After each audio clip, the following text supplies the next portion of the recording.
show is here. Yo, our mission is clear. It's time to change healthcare. Have no fear. Today is the day. This is the hour. Together, you know we've got the power.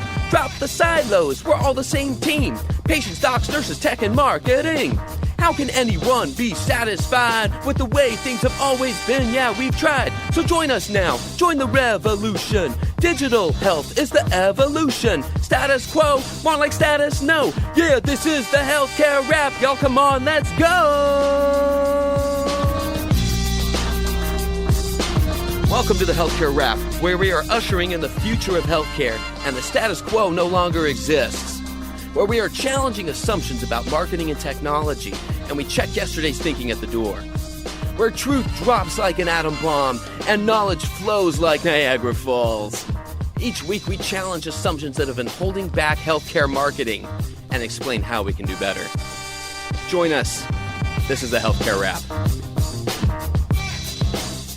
Welcome back. I'm your host, Jared Johnson, ready to share some more provocative thinking for healthcare innovators. Here on the Healthcare Rap, we believe that healthcare has to truly become consumer first, and we're trying to do something about it. We can either stand back and let it take another 50 years, or we can jump in right now. Come be a part of it. Each week we talk about building the healthcare of tomorrow. We recently passed 180 episodes and 3 years on the air. We're now in season 6, where we're focusing on how to operationalize and scale consumer first healthcare and digging into the details of how to make it happen. So here's what's going to go down today. We have the Flava of the week about how innovators can find hope by coming together as a new community. How can we collectively accelerate the pace of change, expand our vision, and disrupt back? I'll talk about that. Then Zain and I share some provocative thinking about another tool in our new tool set, lean startup methodology. How can we use the lean startup method to improve our processes for innovation? This episode's jam-packed, and we have a lot to share along the way. It's time to dive right in. Are you ready? Let's go.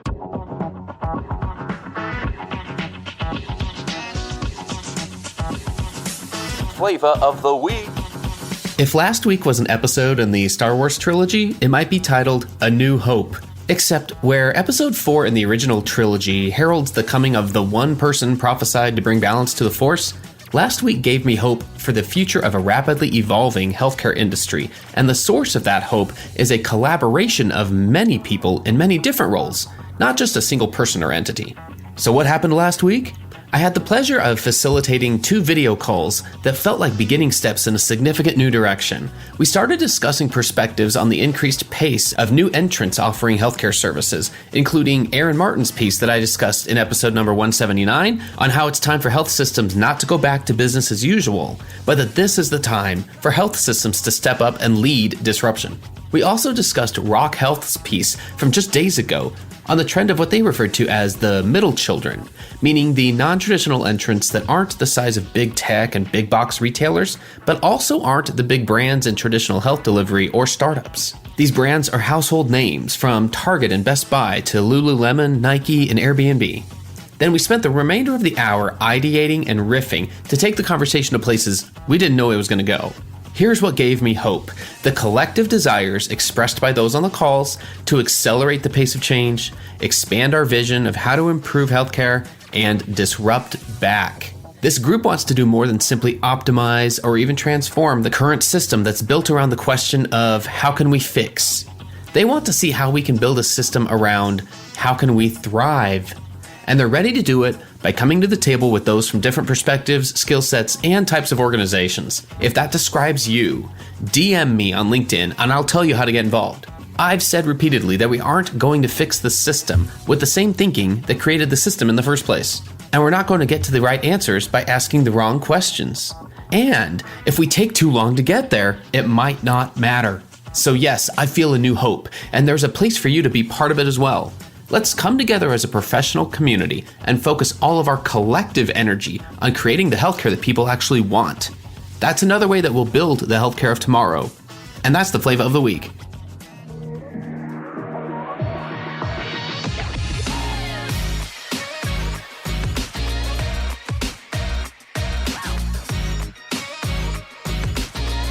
The flow. Hey Zain, it feels like it's been forever. How are you? Good. How are you, Jared? Oh, just moving along, just taking things one day at a time, and good to see some some momentum out there in the world. It feels like I realize it really is up to me to decide if it's going to be a good day or not. And it's just a good reminder to say, no one else controls that for me. So some days I just need that reminder. Today was one of those, and it's going to be a good day. Awesome. I've been busy on my end navigating career transitions, which at some point maybe we can share with our listeners. And I actually moved out of Canada. And so now I live in Detroit, Michigan. And so I'm no longer crossing the border every day, but actually living here. So it's going to be a fun next season as we come out of this pandemic. Yeah, Zain, that's quite the tease for our listeners. So I think, at some point we'll double click on that a little bit and let people in on what's up with your life. But it's safe to say things are all very exciting for you. Congrats on the move. And we'll dig into that as we go along. I'm definitely curious, if that has impacted just what's been on your mind lately. Like, is there any topic or trend that just has been on your mind lately?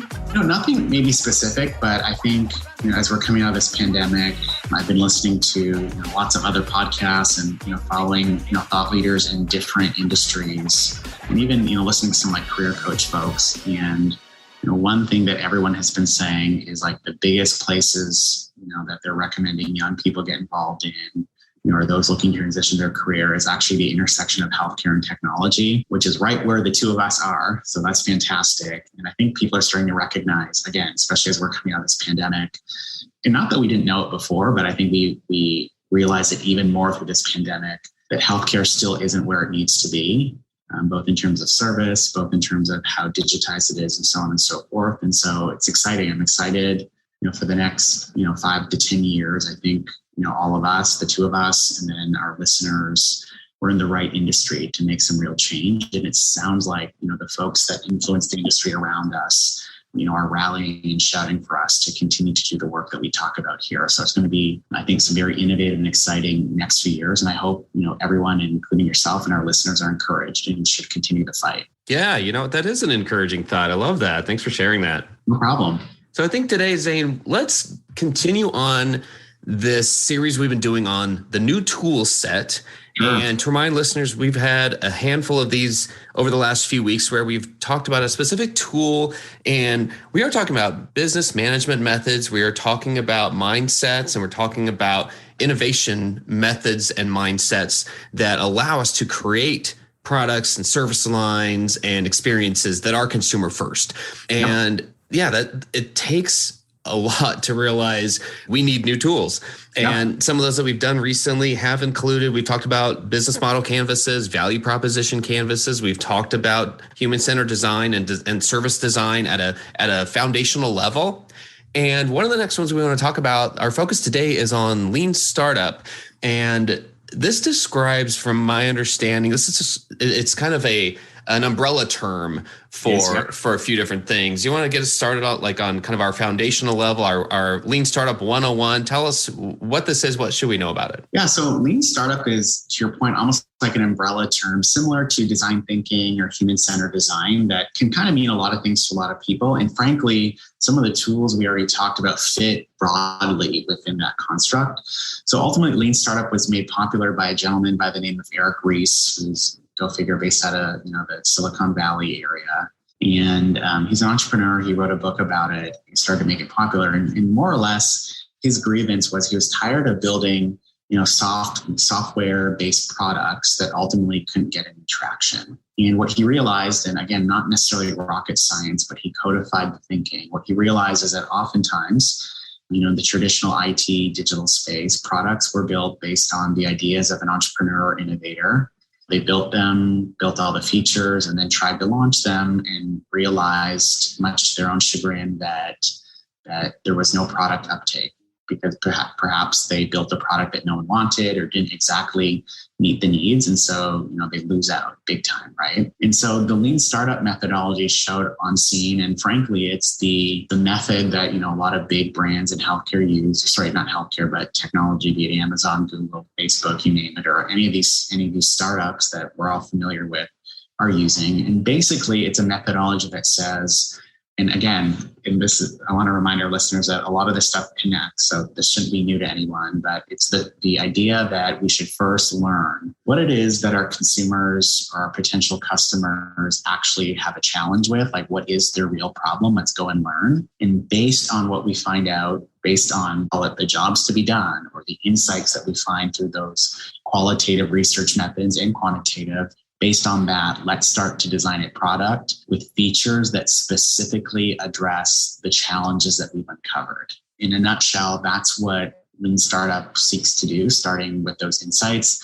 And then I don't want to say slowly, but based on those insights, you start to build what the product is and test it, and then ultimately go and scale it and start launching new features. And the idea is that, by day one of launch, if you will, there's already a customer willing, ready, and maybe they already paid you, ready to buy because you've designed a product that they actually want and need. So in a nutshell, that's it. Well, let's zero in on that last part you just said, creating a product or service that people actually want. This is not the traditional starting point for healthcare. And I think that's one reason why Lean Startup is considered part of our new tool set.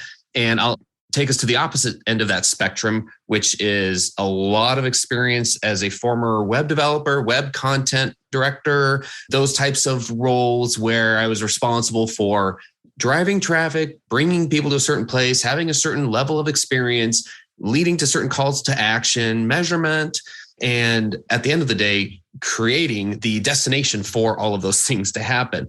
And talk about an evolution. Web development could not be more different than the early days when I was really in there in the trenches. But I remember the infamous start of any web project, which was the list of business requirements. And this was the fun part that led to a scope of work. So if we were working either with an internal development team or an outsourced vendor, we would start with this list of business requirements. And it was fun. It was exciting. We'd all get together and say, these are all the fun, fancy things we wanted to do. And hey, I read a blog about, hey, how we should do this thing. And hey, somebody listened to a podcast and okay, yeah, let's throw that thing in there. And it was everything short of the kitchen sink. And so at the end of the day, you'd have this full list and you'd say, all right, well, here are the things we'll just put in version 2, in air quotes, version 2 of websites, which 99% of projects I was involved in never got to version 2. So it became this mythical place of like, yeah, that's where we'll do all those other things. Let's just get an MVP out first. Let's just get that version 1 out. But in the process of that, I would learn a couple of things, and I started to see this as a cycle, and it would be challenging at whatever point I was in this cycle, starting with that list of business requirements, right? So these are all the things, hey, we know these are the things we wanted to do. You take that to the dev team. They say, okay, here are the things we need. Here's how we're going to create that. Here's how we're going to make it do all those things. Yeah. The timeline for even just that process, we haven't even gotten to a scope of work yet. The timeline was often weeks. It was sometimes months. And by then, guess what? The requirements had changed. And so you'd go back to the list of business requirements, and then the developers would be all up in arms because they'd be talking about change orders. And then the project owner would balk at having new costs, and everyone would feel frustrated. And it happened again and again and again because the cycle of time between some initial list of what we think it needs to do in the process of early stages of creating that thing, so much had changed. User digital behaviors change on a daily basis. And I think that's what it comes down to. So there are times when this was a tool set I wish I had come across a lot earlier, because I think it could have saved a lot of that back and forth. Oh, absolutely. It ultimately would help you create products that are quote unquote shippable by the end and palatable to your customers and patients. Totally agreed. And I think one thing that, if I may for a minute ramble, one thing that sets Lean Startup apart from other methodologies and just the traditional way of how we plan healthcare services and healthcare is it focuses on what they call validated learning, which basically means that you come up with a hypothesis, about the world, about the product or service you're trying to create, and through the method, you actually design a process to actually go in and test, is this true, yes or no? And so it might be, would patients, respond well to, or, would patients want, a version of primary care that's all digital, yes or no? And then, through the process, you develop that hypothesis, and then you start actually experimenting. And to experiment, what you start doing is creating what they call a minimum viable product, which, folks might have heard about, or a prototype. There's a little bit of a nuance between both, but ultimately your minimum viable product is a version of your product or service that is so basic that it just hits the fundamental features that need to be true to say that you're delivering some product that addresses the need. And so you develop that, and then you go and actually work with patients and test. Hey, do they actually want this? Test for motivation, test for usability. And then based on that, you sit back and say, hey, let's analyze the data and reflect. Is this something that we should continue with? Did we get it wrong? Do we need to pivot into something different? Did we maybe discover, patients don't want an all digital primary care experience, but they only want 50% of it. And especially when it comes to dealing with children, or maybe they just want, access to oncology through digital service. I don't know, I'm just inventing things. But it's that building that minimum viable product and the running experiments that, in my opinion, we often don't do well in healthcare. Because frankly, I don't think we have even a medium to do it or the courage to do it. And I think sometimes also we talk ourselves off a ledge where we think that because we're in healthcare, because stakes are so high, that there's no possible way we could experiment and try things in a scrappy way, which I think is a complete fallacy. And so that's one of the things that I think is really important in the Lean Startup methodology, that yourself and all of our listeners can start to think about incorporating into their innovation practices.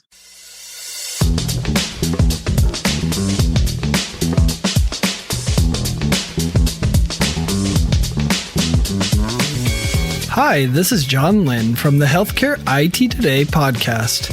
If you like the latest rumors, insights, and happenings in healthcare IT, you'll enjoy hearing my colleague Colin Hung and myself debate and share the latest happenings from the world of healthcare IT. Find the latest episodes or dig into our archive at healthcareittoday.com or search for Healthcare IT Today on your favorite podcast application or YouTube. When it comes to healthcare technology, we love this stuff, and we can't wait to have you join in on the discussion of everything health IT.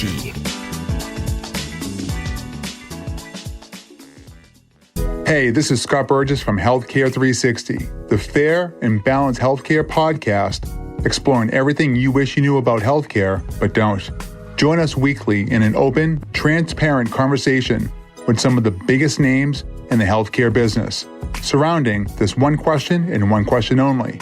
Had you known there were other options to exhaust and explore before you traveled down the traditional healthcare route, how would you weigh those options against what you think healthcare and medicine really is?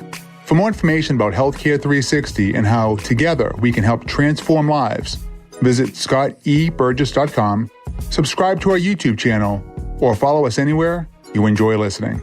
See you there. I like that. Validated learning is, like you said, it's such an important part of Lean Startup.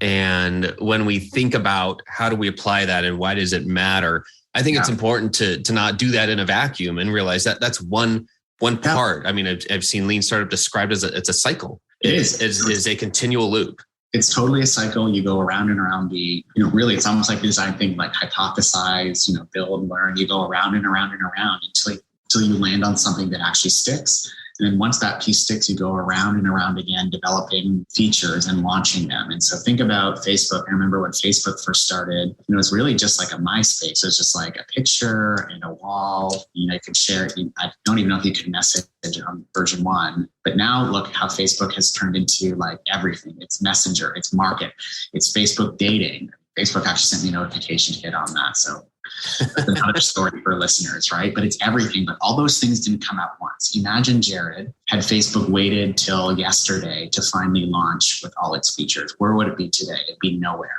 But healthcare does that all the time, where we try to build too much and launch too late. And we miss the market in a lot of ways, especially traditional healthcare folks.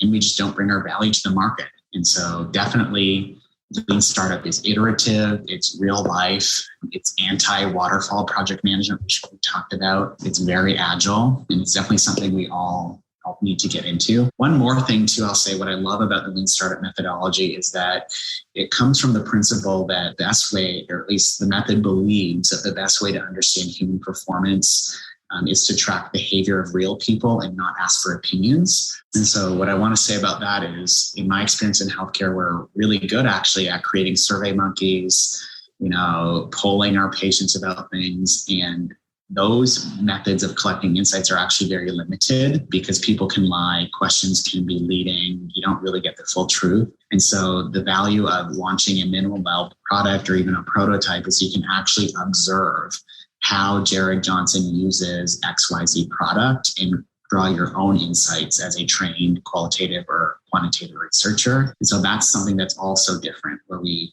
don't necessarily design products just because in a survey, patients said they wanted to create an app. We go out on a limb with a hypothesis, build a very cheap, minimum viable product, and then see how the public actually responds to the product or service. And so that is another point of distinction that I wanted to bring to our listeners. It brings up so many things for me. It makes me come back to thoughts of when I'd get pitched things on something as simple as wayfinding within a hospital. I think we'd call them account managers at the time, Sure. or a brand manager. That's what it was. A brand manager would come in and say, "Hey, I'm trying to solve this problem. Wayfinding within the hospital. We've heard some comments about how that would improve the patient experience." I'm like, of course that would improve the patient experience. What you got? They're like, "We want to create an app for wayfinding." And I'm like, okay, what else? What's the context? Is it just one app for that one thing? When are you going to download it? How are you going to know about it? All these other things. There weren't good enough answers to those other questions to make it feel like this was the viable way to do it. The right question to ask, the right problem to try to solve. But in a vacuum, one app, one point solution to do that one thing, it was going to end up being very cumbersome. And I would try to bring up behavioral examples. So, hey, parents showing up, they barely got there on time. It's a big building. They're trying to find which building, which floor, which office they're going to. And you're telling them on a little poster at the check-in desk that they need an app to also find where they're going when they're standing at the check-in desk. To just ask somebody where they're going.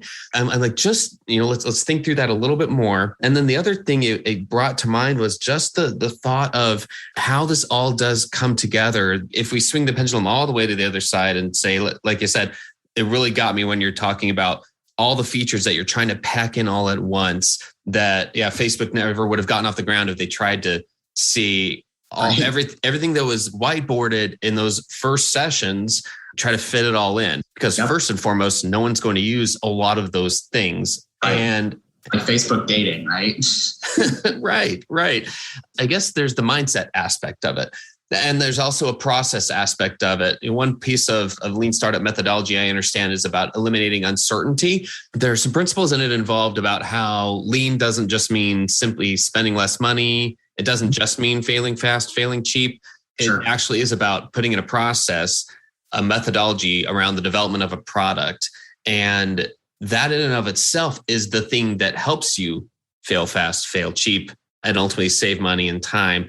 It's just the recognition of how quickly things have changed. In my mind, coming back to the website example of business requirements and how things would change as you, even just in the early stages, started getting some qualitative feedback, and how that would alter some of those initial requirements, even well before you had an MVP of any kind, a beta, an alpha version at all. So they're just important things to consider, I think. I guess I keep coming back to that part. And then the other thing is something you said reminded me of, sometimes the data doesn't change enough to have to rely so much on it that you can put it together with observation. I think you're making the point of between qualitative and quantitative data that you have, you can paint a bigger picture and sometimes a faster picture. So when looking at any hospital's patient reviews, it is good. Like you said, we're really good at Survey Monkeys and HCAHPS and Press Ganey and all the different ways that you ask a patient, how is the experience,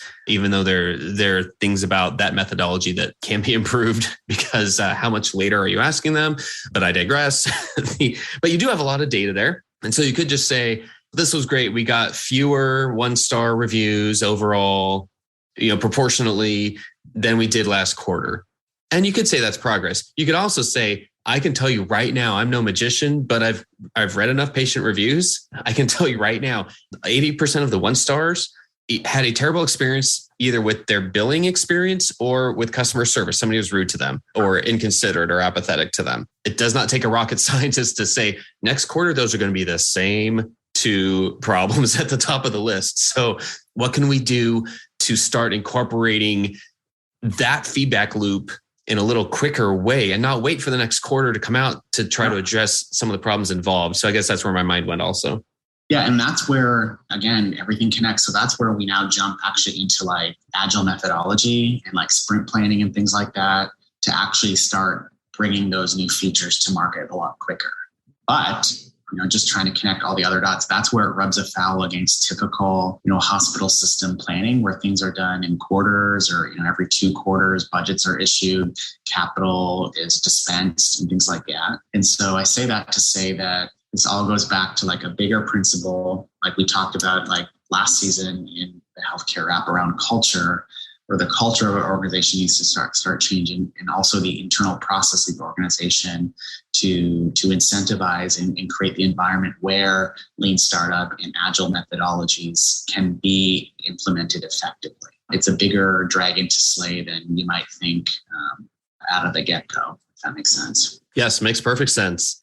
I think we kind of tie this all back, kind of wrap it up by saying, where can this help us the most? And I think it is in the space of being able to create a different type of healthcare products and services and experiences. If it's an app, if it's a service line, if it's something about the consumer experience, or if it's as simple as finding a doctor, having the right content online, each of those pieces, how do we do it better? Well, this is one way. This is one tool in that tool set. And what it does is help us design around the consumer. My goal is to bring every single conversation we have back to that. We are trying to make things more consumer first. So we have to design with the consumer in the middle. And this is one way to do that because it eliminates some of the procedural hurdles, some of the structural roadblocks that we've had in the past of how long it took to get back to solving a problem in the right way. So a great reminder there. Closing thoughts, Zain, in terms of lean startup and how it helps us create more consumer-friendly healthcare. Yeah, I would just say this might be very tactical, but lean startup, when you do it, like when you start populating the templates and using the tools, it's actually a very tactile and visual methodology, which again connects back to things we talked about in last season, where I encouraged our listeners get better at visualizing, whether it's storyboarding, physically prototyping, like get your glue gun out, get some popsicle sticks and mock things up, draw things, sharpie things. It is very much a methodology rooted in that, as opposed to what we're used to in healthcare, which is Excel spreadsheets and PowerPoints. So just want to throw that out there too. As you get better at this, you probably might want to get some training in prototyping, get your kindergarten hat back on, get your markers and your glue out, and recognize that those methods, though they may appear, we're all professionals, we all wear suits, it might feel juvenile to draw and, cut and glue things together and, pretend a box is actually a phone, right? But it's actually through those experiential and tactile manifestations of the minimum viable product that you can actually get the insight. And so do it. Fabulous. Zain, what a fun trip as always. All the best to you. Stay safe, stay well. Can't wait to hear more about, we will unpack that a little bit more in terms of what's going on in your life, but excited to hear for that. And thanks for joining me. Thank you, Jared. We'll talk soon. Ed Marks here with Digital Voices, the only podcast for chief digital officers across all of healthcare and life sciences. Digital Voices is about the voice of the patient, the provider, the payer, pharma, big tech, retail, public health, really any part of the healthcare and life sciences ecosystem. That's the digital voice we want to capture as we learn and break barriers across the entire spectrum. Join us weekly as we drop our pod. Hey, thanks again for listening. We hope you found some value in this conversation. And if you did, do us a favor and follow us using your favorite podcast app, then tell your friends and colleagues about us. If you like what you heard, please spread the word. Healthcare App is a member of the Shift.Health Content Network. If you enjoyed this podcast, you're going to love the other shows in the Shift.Health Content Network. Go check out the latest show. In fact, it's called Hello Healthcare, hosted by Chris Hemphill. It's focused on people who are moving healthcare forward, how healthcare strategy relates to data and AI, and what you can do to create or demand a better future. Subscribe on your favorite podcasting platform or at Shift.Health, where all 35 podcasts and video series are free and available on demand. Until next time, keep marketing forward. Thanks, and that's a wrap.